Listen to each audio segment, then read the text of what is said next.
9th class chapter 2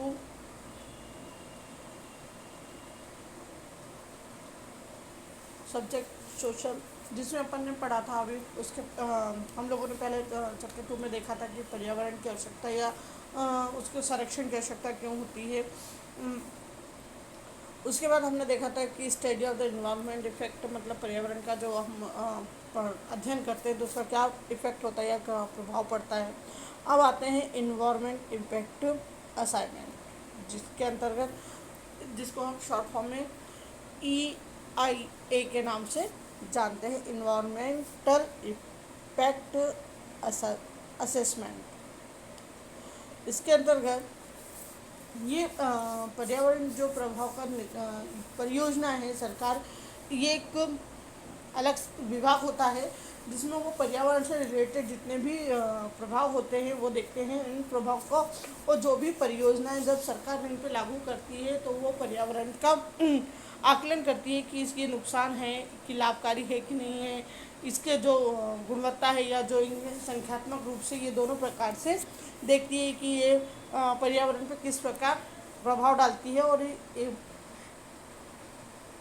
AIE का इस बात का लक्ष्य रहता है और ये ध्यान रहता है कि पर्यावरण में कोई भी किसी भी प्रकार की नुकसान ना हो, और जो भी नुकसान होता है वो कम से कम ना के बराबर हो, क्योंकि ये एक धारणा है कि जो विकास प्रक्रिया है हम आर्थिक तौर पे जो भी विकास करते हैं तो वो सब पर्यावरण से रिलेटेड होता है। तो इसलिए जो भी इसको जब इसको क्रियान्वित किया जाता है या इसको डेवलप किया जाता है तो ये पर्यावरण में से प्रभावित होता है। और जो भी प्रोग्रेस है तो ये पर्यावरण के मतलब जलवायु है, वनस्पति है, जीव जंतु है, ये किसी प्रकार को क्षति ना हो, और ये इन योजनाओं के द्वारा कोई किसी भी जनजीवन या आम नागरिक या पर्यावरण को किसी भी प्रकार का नुकसान ना हो। और इन योजनाओं में जैसे जब सरकार विकास योजनाओं को लागू करती है तो जैसे विद्युत यंत्र संयंत्र है, बांध बनाना है, लोहा और लोहे के कारखाने लगाना, तो ये सब पर्यावरण को किस प्रकार से नुकसान करते हैं या किस प्रकार से यहाँ पे कहाँ लगाना चाहिए, ये किस प्रकार उपयोगी आने वाले भविष्य में भी ये किस प्रकार उपयोगी हो सकते हैं, तो इसके बारे में जानकारी ये विभाग EIA विभाग देता है। और जिसमें जैसे कि खाद्यान्न तेल है, जो फूड ऑयल है,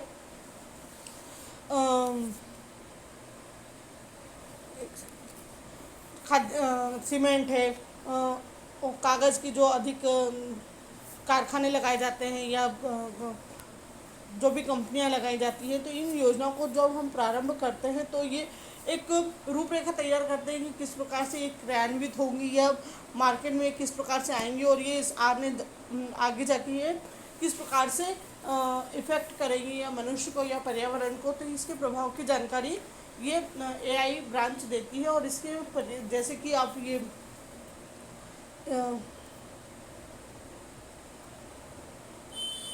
पॉइंट देख रहे हैं कि ऊपर के ये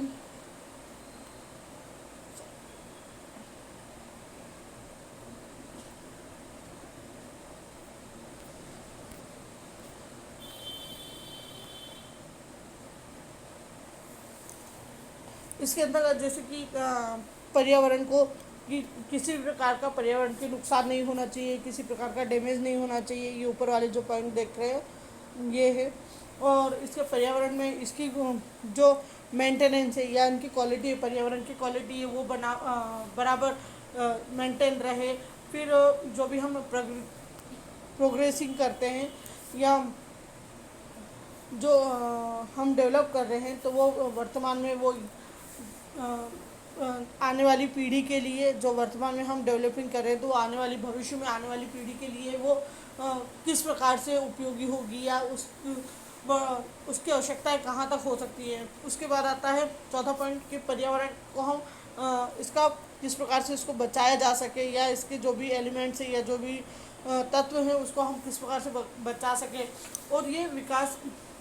पांचवा पॉइंट है कि विकास में ये इसका महत्वपूर्ण सामान निश्चित करें कि भैया इसमें से कौन कौन सी गुणवत्ता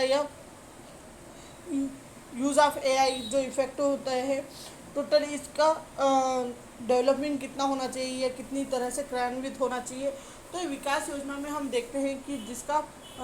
पर्यावरण से जो तैयार होता है, जिसमें जैसे कि मिट्टी है, अ, जीव है, जीव जंतु हैं, सामाजिक दृष्टि से, तो ये किस प्रकार से हमें इफ़ेक्ट होता है जीवन में, उसके बारे में हम देखते हैं कि इसका कोई दुष्परिणाम या प्रदूषण या आपदा प्रबंधन में ये किस प्रकार से उपयोगी होगी। आपदा प्रबंधन में जैसे कि नेचुरल डिजास्टर, मतलब भूकंप आना, बाढ़ आना, इसके कारण तो नहीं हो सकता है, तो इसके बारे में ये ए आई ब्रांच देखती है। इसके बाद होता है कि इसके ई आई के एलिमेंट्स या इसके तत्व कौन कौन से होते हैं, ये किस प्रकार से मतलब इनका इन विभागों को कितने प्रकार के ये अधिकार प्राप्त है कि किस बारे में जानकारी देते हैं। भूमि के बारे में, effect the land the including, है ना, तो ये कि इसका भूमि में इसका प्रभाव क्या पड़ेगा या इसका विघटन कैसे होगा। दूसरा होता है कि कहीं इनके लगाने से या ये परियोजनाएं चालू करने से कोई भूकंप की संभावना तो नहीं हो सकती है। तीसरा आता है धरातलीय, मतलब जो हमें जल है, मिट्टी है, वायु है, इसकी गुणवत्ता पे कोई प्रभाव तो नहीं पड़ता है। इसके बाद आता है पौधों और वन्य जीवन पे कोई इसका फर्क तो नहीं पड़ता है, जंगली जानवरों को या जो भी इनका जीवन खतरे में तो नहीं होता है। उसके बाद होता है कि इनके कारण कोई नॉइस पोल्यूशन तो नहीं फैल रहा है, जो परियोजनाएं शुरू कर रहे हैं, काल कारखाने लगा रहे हैं, तो ये कोई प्रदूषण का काम तो नहीं कर रहे हैं। फिर सामाजिक और आर्थिक दृष्टि से सोशल साइको इकोनॉमिक इम्पैक्ट, मतलब सामाजिक और आर्थिक इसका क्या प्रभाव पड़ेगा समाज के ऊपर। इसके बाद होता है कि रिसाइकलिंग एंड रिडक्शन, जो इसका कचरा है, कम से कम इसका जो भी कचरा निकले वो रिसाइकलिंग हो सकता है कि नहीं हो सकता, और ये जो कचरा निकलते हैं कम से कम निकले, जो भी डैमेज है या वेस्ट पदार्थ होते हैं इसका कम से कम बाहर निकले, या इसको कम ये अपशिष्ट पदार्थ जो बचा हुआ पदार्थ होता है इसका उपयोग दोबारा हो सकता है कि नहीं हो सकता है। फिर इसमें रिस्क लेना, रिस्क कम हो, है ना, जो भी जोखिम है इसका, तो ये जो नेचुरल तौर पे जो डिजास्टर होते हैं इसको हम मैनेज कर सकते हैं कि नहीं कर सकते हैं, मतलब इसमें रिस्क होने की संभावना भी कम से कम होनी चाहिए। तो अब इसके बाद सॉरी यार,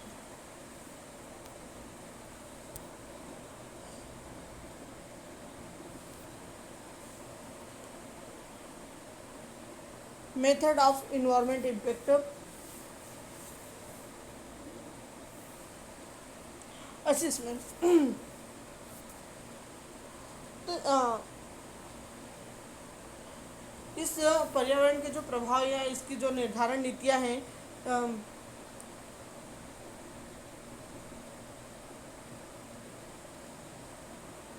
पर्यावरण में जब देखते हैं कि ये पर्यावरण जो प्रभाव निर्धारण नीतियां जो बनाता है वो 3 स्तर पर बनाता है।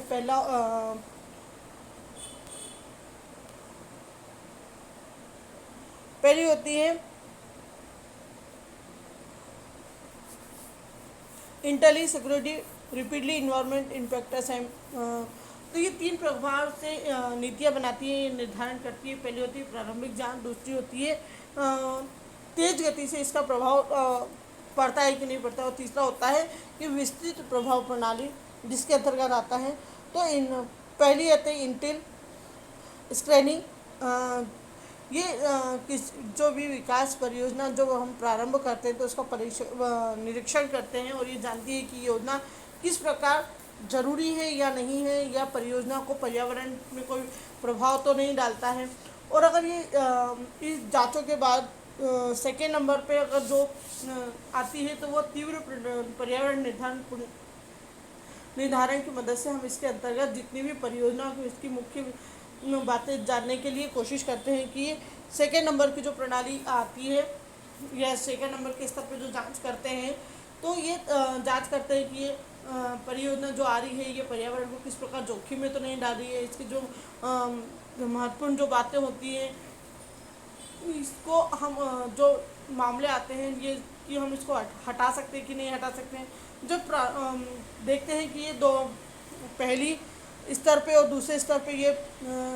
प्रणाली या ये विभाग देखता है कि जब हम पहले स्तर पे या दूसरे स्तर पे जितनी भी परियोजनाएं जब ये पास हो जाती है तब हम तीसरे स्तर पे हम इसकी जांच करते हैं, और तीसरे के बाद अगर आवश्यकता होती है तो ही हमें तीसरे इसकी जांच होती है, क्योंकि इस में हम